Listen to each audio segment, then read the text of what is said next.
Hello student, Chitransh academy में आपका स्वागत है।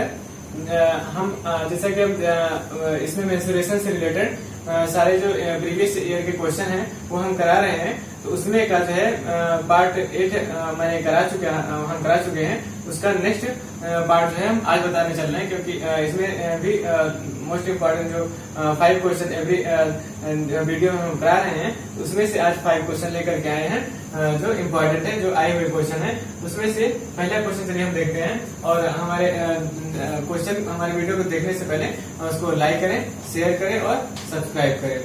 तो जैसे पहला क्वेश्चन है, एक समलंबी प्रिज्म के त्रिभुजाकार आधार का परिमाप 15 सेंटीमीटर है और उस त्रिभुजाकार आधार के अंतःवृत्त की त्रिज्या की त्रिज्या 3 सेंटीमीटर है। तदनुसार यदि उस प्रिज्म का आयतन 270 सेंटीमीटर के हो तो प्रिज्म की ऊंचाई ज्ञात करिए। तो एक प्रिज्म बनाते हैं, ठीक है। एक प्रिज्म बनाया, त्रिभुजाकार प्रिज्म,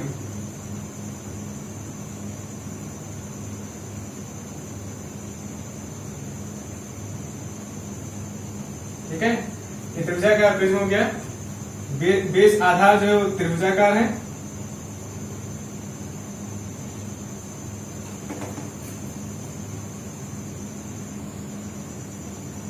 आधार उसका त्रिभुजाकार है। त्रिभुजाकार आधार में उसका जो त्रिभुजाकार आधार की अंतःवृत्त की त्रिज्या, अंतःवृत्त की त्रिज्या कितनी है?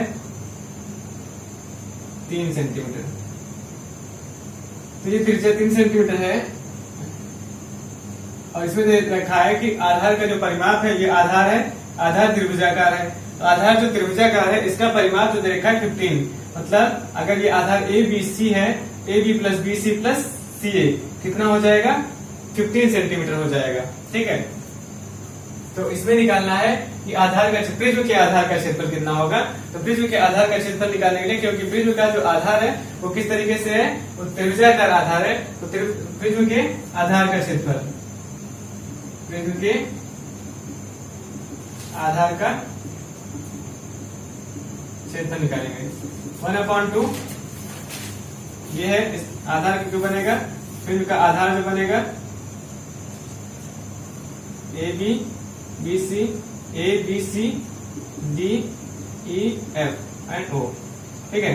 कि ओ डी हो जाएगा 1/2 इंटू बेस क्या हो जाएगा? ए बी और हाइट ओ डी हो जाएगी एक में, A B into O D plus 1/2 B C into O F plus 1/2 A C into O F. इसमें क्या हो जाएगा? 1/2 O D B C O D, ये सभी क्या है? 3 सेंटीमीटर है। ये सभी और सभी जो त्रिज्याएं बराबर होंगी, तो ये सभी त्रिज्याएं बराबर है। तो ओ डी, ओ एफ और ओ एफ और ओ ई है यहाँ। तो ओ ई जो है सभी बराबर होगा। हम कॉमन ले सकते हैं एक को, हम सभी को अगर 3 सेंटीमीटर ले, 3 कॉमन हो गया, ये 3 है सब जगह, 3 हो जाएगा। और A B plus B C plus C A हो जाएगा। तो 3 A B plus B C plus C A, 1/2 into 3 और A B plus B C plus C A कितना हो जाएगा? 15। ये क्या है? आधार का परिमाप। तो आधार का परिमाप क्या होगा? A B B C plus C, आधार का परिमाप हो गया 15। इसको मल्टीप्लाई करें कितना है? 45/2 सेंटीमीटर स्क्वायर, ठीक है। तो आधार का क्षेत्रफल कितना आ गया? आधार का क्षेत्रफल 45/2 सेंटीमीटर स्क्वायर आ गया। अब प्रिज्म का आयतन निकालना है। प्रिज्म का आयतन का फॉर्मूला क्या होता है? आधार का क्षेत्रफल इंटू ऊंचाई। तो प्रिज्म का आयतन दे रखा है, तो प्रिज्म का आयतन दे रखा है, तो ऊंचाई हम निकाल सकते हैं। तो प्रिज्म का आयतन क्या होता है? प्रिज्म का आयतन इक्वल टू आधार का क्षेत्रफल इंटू ऊंचाई। तो प्रिज्म का आयतन कितना हो जाएगा? 270 इंटू 270 इक्वल टू आधार का क्षेत्रफल 1/2, आधार का क्षेत्रफल कितना दे रखा है? 45/2 इंटू ऊंचाई इक्वल टू 270/2 इंटू 2/45, 30 6 12 आ जाएगा। ऊंचाई कितनी आ गई 12 सेंटीमीटर। ठीक है, तो कौन सा ऑप्शन सही होगा? ऑप्शन नंबर डी सही होगा, 12 आ जाएगा। ठीक है, तो इसमें क्या निकालना? आयतन, प्रिज्म का आयतन निकालना है। प्रिज्म का आयतन का फॉर्मूला होता है आधार गुणे ऊंचाई। तो आधार का क्षेत्रफल, आधार का क्षेत्रफल निकालेंगे हम। क्या करेंगे? जो प्रिज्म है उसके आधार का क्षेत्रफल निकालेंगे। तो आधार का जो क्षेत्रफल आया है वो आया है 45.2 सेंटीमीटर स्क्वायर, क्योंकि आधार इसका कैसा था? आधार का परिमाप दे रखा था 15 सेंटीमीटर स्क्वायर। तो आधार का क्षेत्रफल निकालने के लिए 1/2 बेस इंटू हाइट होता है। क्या होता है? 1/2 बेस इंटू हाइट। तो इस तरीके से हमें निकालना होगा। इसमें 1/2 पहले एक ट्रायंगल का, फिर इस ट्रायंगल का, फिर इस ट्रायंगल का, क्योंकि हमारा जो परिमाप दे रखा है, क्या दे रखा था? आधार का परिमाप दे रखा था। परिमाप होता है A B, B C, C D होता है। ठीक है, तो हमको यहाँ त्रिज्या दे रखी ओडी फाइंड है और ए बी फाइंड है। हम इस तरीके से अगर ये सभी तीन है, कितने ट्रायंगल हो गए? 3 ट्रायंगल हो गए। तीनों ट्रायंगल को अलग अलग निकाल करके एरिया और ऐड कर ले तो इस पूरे ट्रायंगल का एरिया आ जाएगा। इसलिए ऐसा किया गया है। ठीक है, इसलिए ऐसा किया गया। ठीक है, क्योंकि अगर ये हाइट हमें फाइंड होती, ये हाइट अगर फाइंड होती तब भी हम जो है बीसी और आधार गुणे ऊंचाई करके निकाल लेते, क्योंकि त्रिज्या दे रखी है 3 और त्रिज्या दे रखी है 3। तो OF हो गई त्रिज्या और BC दे रखा है 15। वो भी BC 15 में क्या दे रखा है? ओनली BC नहीं दे रखा है, परिमाप दे रखा है। AB, BC और CA दे रखा है, मतलब तीनों का दे रखा है। ठीक है, जिसमें से किसी एक का पता नहीं है, इसलिए हमें तीनों अलग अलग निकाल करके ऐड करना पड़ेगा। ठीक है, इस तरीके से हम इसको सॉल्व करेंगे। चलिए नेक्स्ट क्वेश्चन देखते हैं।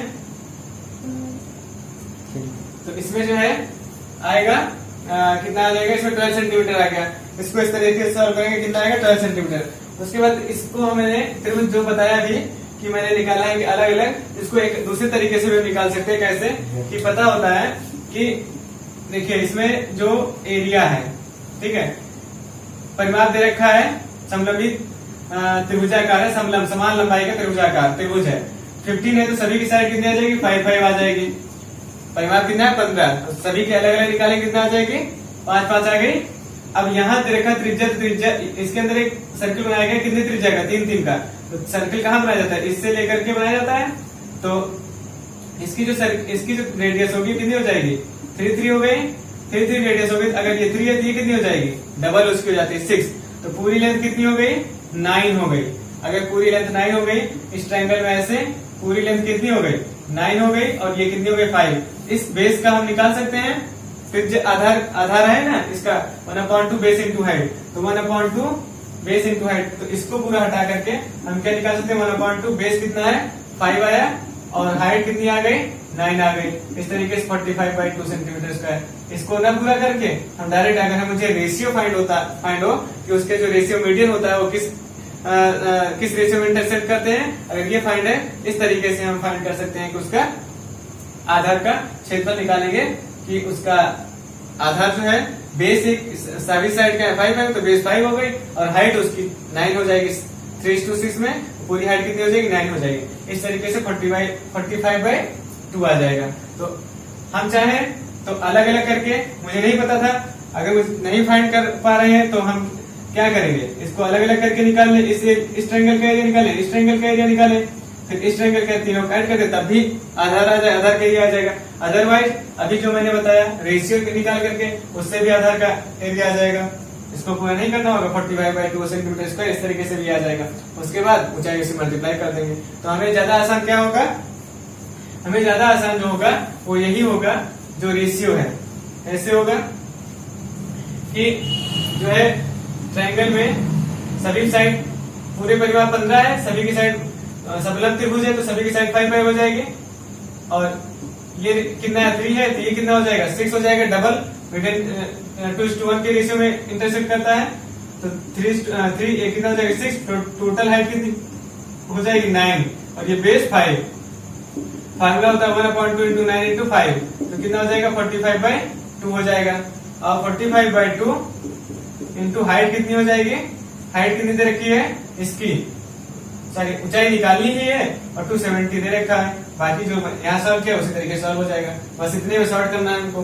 ठीक है, चलिए नेक्स्ट क्वेश्चन देखते हैं, ये समझ में आया होगा। अगला क्वेश्चन, नेक्स्ट क्वेश्चन देखते हैं। दी गई आकृति में छायांकित भाग का क्षेत्रफल ज्ञात कीजिए। इसमें दे रखा है इतनी हाइट, मतलब ये जो हाइट है ए दे रखा है, तो मतलब ये हाइट किसके बराबर होगी, ए इक्वल टू आर के बराबर होगी। ए तो है, इसकी हाइट हो गई, इस त्रिभुज का हाइट, त्रिभुज कैसा है ये भी पता होना चाहिए। इस पे कौन सा फॉर्मूला लगे, 1/2 बेस इंटू हाइट। किस टाइप का त्रिभुज है, अगर सेमी सर्कल पे कोई ट्रायंगल बना होता है तो राइट एंगल ट्रायंगल होता है। कैसा होता है, राइट एंगल ट्रायंगल होता है। तो ये जो है ए जो है ये किसके बराबर होगी, क्योंकि यहाँ से यहाँ तक रेडियस है तो यहाँ से यहाँ तक भी रेडियस होगी, आर के बराबर हो जाएगी, ए इक्वल टू आर। ठीक है, तो हम क्या कर सकते हैं, इस सेमी सर्कल का एरिया निकाल करके ट्रायंगल के एरिया को माइनस कर देते हैं इससे। तो क्या हो जाएगा, सेमी सर्कल का area 1/2 pi r square minus 1/2 base. Base क्या है, r plus r, r equal to a है, तो ए प्लस ए कितना हो जाएगा 2a, और हाइट कितनी हो जाएगी, ए हो जाएगी। 2 से 2 कैंसिल कर दिया, तो यहाँ क्या हो जाएगा, इस आर स्क्वायर को हम क्या लिख सकते हैं, 1/2 पाई ए स्क्वायर ले सकते हैं, और ये ए स्क्वायर हो गया। ए स्क्वायर कॉमन ले लिया, पाई/2 -1। ठीक है, ये आ जाएगा ए स्क्वायर पाई/2 -1 आ जाएगा। ठीक है, यही होगा आंसर। ये कौन सा ऑप्शन है, ए स्क्वायर पाई/2 -1, सी ऑप्शन। तो ये सी ऑप्शन सही होगा इसमें। ठीक है, इसको हम इस तरीके से सॉल्व करेंगे। ये भी जो है क्वेश्चन आया हुआ क्वेश्चन है, एसएससी सीजीएल में प्री में आया है 2007 में। कब आया है, एसएससी सीजीएल प्री में आया है 2007 में। मतलब सभी क्वेश्चन जो है आए हुए क्वेश्चन एग्जाम में करा रहे हैं। ठीक है, तो जो बहुत ही सभी इंपॉर्टेंट क्वेश्चन है, सभी अलग अलग टाइप्स के हैं, तो इसको देखते रहें और लाइक शेयर जरूर करते रहें। नेक्स्ट क्वेश्चन, नेक्स्ट क्वेश्चन देखते हैं।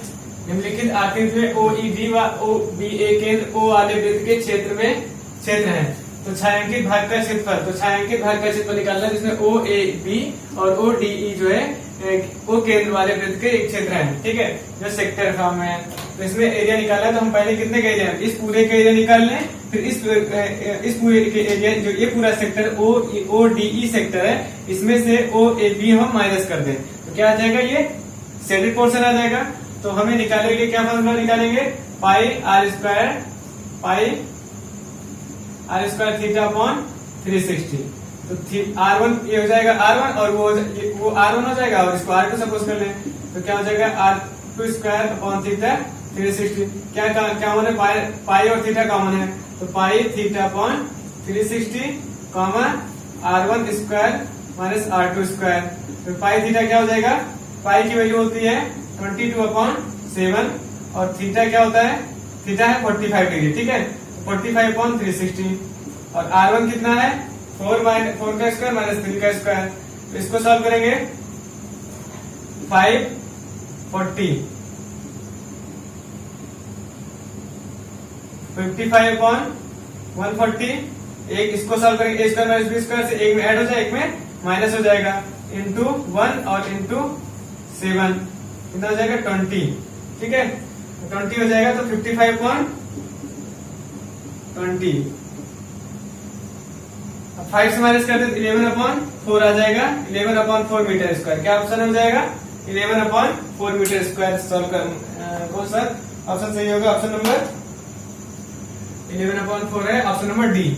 और सही होगा, ऑप्शन नंबर डी सही होगा। ठीक है, इस फॉर्मूले से हम सॉल्व करेंगे, ये पाई आर स्क्वायर थीटा 60 माइनस ये। ठीक है, इस फॉर्मूले से हम इसको सॉल्व कर सकते हैं। ठीक है, ये समझ में आया। तो चलिए नेक्स्ट क्वेश्चन देखते हैं। 42 सेंटीमीटर की भुजा वाले एक समबाहु त्रिभुज के अंतःवृत्त का क्षेत्रफल होगा। क्या होगा, पाई स्क्वायर 22/7 लेना है। तो इसमें 42 सेंटीमीटर की भुजा वाले, इसमें कितनी, ये जो त्रिभुज है 42 सेंटीमीटर का है, सभी साइड बराबर है। तो पहले हम इसमें निकाला समबाहु त्रिभुज के अंतःवृत्त का क्षेत्रफल निकाला। तो अंतःवृत्त का मतलब ये वृत्त का क्षेत्रफल निकाला है, वृत्त का क्षेत्रफल का फॉर्मूला क्या होता है, पाई आर स्क्वायर। वृत्त का क्षेत्रफल पाई आर स्क्वायर। तो आर हमें रेडियस फाइंड होना चाहिए, ये रेडियस फाइंड होना चाहिए। तो रेडियस फाइंड होने के लिए पहले एरिया निकालने के लिए रेडियस फाइंड होना चाहिए। तो रेडियस नहीं फाइंड है, तो और क्या दे रखा है, साइड दे रखी है। तो साइड दे रखी है, तो साइड से हम निकाल सकते हैं समबाहु त्रिभुज का क्षेत्रफल। समबाहु त्रिभुज का क्षेत्रफल निकालेंगे, area of triangle. √3/4 into side square, √3/4 into 42 का स्क्वायर कितना हो जाएगा, √3/4 41 42 इंटू 42, इसको कैंसिल कर देंगे 21 20 कितना हो जाएगा 441 √3 सेंटीमीटर स्क्वायर, 441 √3 सेंटीमीटर स्क्वायर हो गया। ये आ गया समबाहु त्रिभुज का क्षेत्रफल। अब समबाहु त्रिभुज के क्षेत्रफल में ये जो रेडियस है, यहां से ये रेडियस सर्किल की रेडियस है और ये बराबर है, तो जब जहां इंटरसेक्ट करते पता है कि हमें 2:1 ये 2:1 की रेशियो में इंटरसेक्ट करती है, तो ये 1 हो गया, तो ये बराबर है, जब ये 1 है तो ये 1 है, तो बाकी ये भी क्या हो जाएगा 1 हो जाएगा। इसका मतलब AD कितना हो गया 3 हो गया, कितना हो जाएगा AD 3 हो जाएगा, मतलब 3R हो जाएगा। ठीक है, हाइट कितनी हो जाएगी 3R हो जाएगी, और बेस कितना है, बेस हो जाएगा 42, बेस कितना हो जाएगा 42 हो गया। ठीक है, तो इस तरीके से जो समबाहु त्रिभुज का क्षेत्रफल जो निकाला है 441 √3 सेंटीमीटर स्क्वायर निकाला है। ठीक है, तो इसमें त्रिभुज की ऊंचाई क्या है ये निकालते हैं। त्रिभुज की ऊंचाई जो है, ऊंचाई क्या है,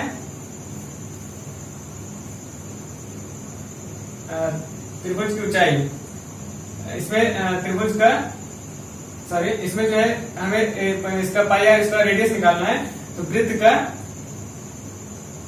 की त्रिज्या इक्वल टू कितना हो जाएगा, त्रिभुज की ऊंचाई अपॉन 3। क्यों 3 हो जाएगा डिवाइड कर रहे हैं, क्योंकि ये जो है ये पूरा 2 होता है और ये 1 होता है, जबकि ये 1 है और ये भी इतना 1 हो जाएगा। जब ये 1 हो जाएगा तो इसका मतलब ये भी इतना पार्ट भी 1 हो जाएगा, मतलब AD कितना हो जाएगा 3R हो जाएगा। तो 3 मतलब त्रिभुज की ऊंचाई कितनी हो जाएगी, त्रिभुज की ऊंचाई जो है त्रिभुज वृत्त की त्रिज्या जो है क्या हो जाएगी, त्रिभुज की ऊंचाई अपॉन 3। तो R है, त्रिभुज की वृत्त की त्रिज्या क्या है R है, और त्रिभुज की ऊंचाई अपॉन 3, त्रिभुज की ऊंचाई कितनी हो जाएगी 3R हो जाएगी, कितनी हो जाएगी 3R हो जाएगी। ठीक है, तो इससे हम निकाल सकते हैं 1/2 बेस इंटू हाइट। ठीक है, और पहले हम वैसे भी निकाल चुके हैं कि ये क्या है, समबाहु त्रिभुज है। समबाहु त्रिभुज का क्षेत्रफल कितना होता है 441 √3 सेंटीमीटर स्क्वायर, तो 441 √3 equal to 1/2 base into height, height कितना हो जाएगा 3R, इससे रेडियस आ जाएगा। अब कंपेयर करेंगे क्या आ जाएगा, रेडियस आ जाएगा, इसको इससे कैंसिल कर देंगे कितना आ जाएगा 21, इसको इससे कर देंगे 21 √3। ठीक है, अब 3 इधर आगे कैंसिल हो जाएगा, तो आ जाएगा रेडियस 7 √3, तो रेडियस कितना आ गया 7 √3, R क्या आया यहाँ 7 √3 आ गया। अब जब R 7 √3 आ गया तो पाई आर स्क्वायर की वैल्यू क्या आ जाएगी, क्योंकि त्रिभुज का क्षेत्रफल निकालना है, तो पाई आर स्क्वायर कितना हो जाएगा 22/7 इंटू 7 इंटू 7 इंटू 3, 7 कैंसिल हो जाएगा 66 इंटू 3, 7 से मल्टीप्लाई करेंगे 3 2 6, 7 आ जाएगा, 7 6 42 46 सेंटीमीटर स्क्वायर हो जाएगा। ठीक है, तो 462 सेंटीमीटर स्क्वायर क्या आ जाएगा 462 सेंटीमीटर स्क्वायर आ जाएगा। कौन सा ऑप्शन सही होगा, ऑप्शन नंबर बी सही होगा। ठीक है, ऑप्शन नंबर बी सही होगा, क्योंकि इसमें क्या निकाला था, समबाहु त्रिभुज के अंतःवृत्त का क्षेत्रफल निकाला था। अंतःवृत्त का क्षेत्रफल क्या है, इसके अंदर जो क्षेत्रफल इसका अंतःवृत्त का क्षेत्रफल निकालने के लिए क्या होना चाहिए, रेडियस पता होना चाहिए, जबकि रेडियस फाइंड नहीं है। हमको क्या फाइंड है, हमको ये फाइंड है कि जो समबाहु त्रिभुज है उसका साइड फाइंड है। तो समबाहु त्रिभुज से साइड फाइंड है, समबाहु त्रिभुज से हम क्या निकाल सकते हैं, ये इतना निकाल लें कि अगर हम दो तरीके से निकाल सकते हैं। एक होता है समबाहु त्रिभुज का फॉर्मूला √3/4 इंटू साइड स्क्वायर, उससे निकालेंगे तो √3/4 इंटू साइड स्क्वायर से निकालेंगे तो उसका 443 √3 आ गया। और दूसरा फॉर्मूला क्या होता है 1/2 बेस कितना है 42 और हाइट कितनी हो जाएगी 3R हो जाएगी। 3R क्या हो जाएगी 2:1, तो पूरी कितना हो गई 3 हो गई। 3r रेडियस फाइंड हो जाएगा, क्योंकि दोनों तरीके से अगर हम एरिया निकालें त्रिभुज का एरिया दोनों तरीके से निकालें तो इक्वल ही होगा, चाहे हम इस फॉर्मूले से निकालें या √3/4 साइड स्क्वायर से निकाल लें। तो इसीलिए हमने इसको किसके इक्वल रखा, 1/2 बेस इंटू हाइट के इक्वल रखा। 1/2 बेस इंटू हाइट के इक्वल रखने का मेरा मेन मोटिव ये था कि उसमें 3r आ रहा है, तो उस कंडीशन से हमें r की वैल्यू फाइंड हो जाएगी, रेडियस आ जाएगा। जब रेडियस आ जाएगा तो हम वृत्त का अंतःवृत्त का क्षेत्रफल निकाल सकते हैं, क्योंकि अंतःवृत्त के क्षेत्रफल फॉर्मूला होता है πr²। इसलिए हमने जो है रेडियस निकालने के लिए कंपेयर किया था। ठीक है, इस तरीके से हमें इसको सॉल्व करना होगा। ठीक है, तो ये समझ में आया होगा। चलिए नेक्स्ट क्वेश्चन देखते हैं। अगला क्वेश्चन है, एक तार को एक वर्ग के आकार में मोड़ने पर आकृति का क्षेत्रफल 121 सेंटीमीटर स्क्वायर है। यदि उसी तार को एक वृत्त के आकार में मोड़ने पर मतलब मोड़ा जाए तो वृत्त का क्षेत्रफल ज्ञात कीजिए। तो एक तार को वर्ग के आकार में मोड़ने पर आकृति का क्षेत्रफल, मतलब एक तार है उसको वर्ग के आकार में मोड़ा गया, उसके बाद इसका क्षेत्र का क्षेत्रफल ये बताया गया है, मोड़ा गया और उसको क्षेत्रफल दे दिया गया। तो वर्ग का क्षेत्रफल फॉर्मूला क्या होता है, area of square equal to side square, क्योंकि एरिया दे रखा है 121 equal to side square, side equal to 121 √121 मतलब आ जाएगा 11। साइड कितना आ गया, 11 आ गया, और साइड 11 आ गया, सभी साइड 11 होंगे। तो कह रहा है इसी तार को वृत्त के आकार में मोड़ा गया। तो वृत्त जब बनाया जाएगा, इसी तार से वृत्त बनाया जाएगा, इसकी जो जितनी तार की लेंथ थी उतनी ही वृत्त बनाने पर भी लेंथ होगी। तार की लेंथ वृत्त बनाने पर भी उतनी ही लेंथ होगी जितना वर्ग के बनाने पर थी। तो हमें पहले फाइंड कर लेना चाहिए कि तार की लेंथ कितनी है। तार की लेंथ वर्ग के परिमाण के बराबर होगी। तो perimeter of square, perimeter of square equal to 11 into 4 44 centimetre. क्या आ जाएगी, 44 सेंटीमीटर आ जाएगी। तो 44 सेंटीमीटर सर्किल के सरकमफ्रेंस के बराबर होगी। तो सरकमफ्रेंस